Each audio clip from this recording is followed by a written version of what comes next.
जामिया वाला Vasundhara recording studio Mukesh Senani Palsot road Rajkot music director Shiva भाई सोलंकी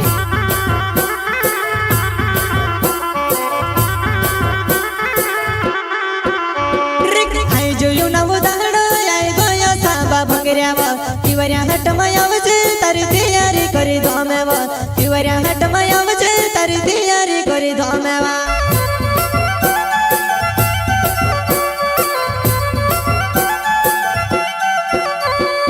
आई जो ना उदाहरण आई गया साबा भंगऱ्यावा तिवऱ्या हट मायावचे तारी तयारी करी धामेवा तिवऱ्या हट मायावचे तारी तयारी करी धामेवा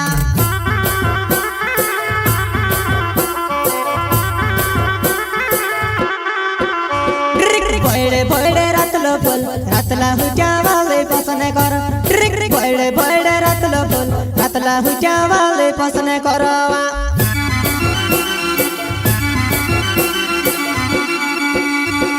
बड़े बड़े रातलो बोल रातला हुजा वाले पसने कर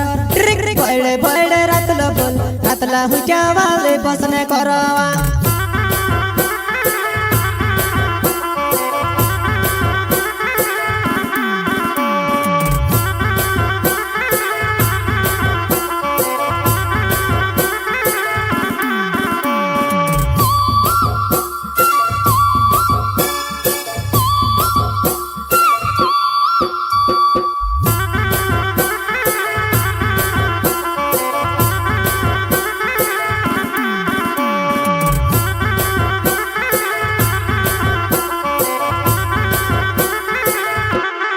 पहला भंगरे आवसे के दूसरा भंगरे आवसेवा धुंद करने जाई रहे ते दुंदरे भंगरे आवजेवा धुंद करने जाई रहे ते दुंदरे भंगरे आवजेवा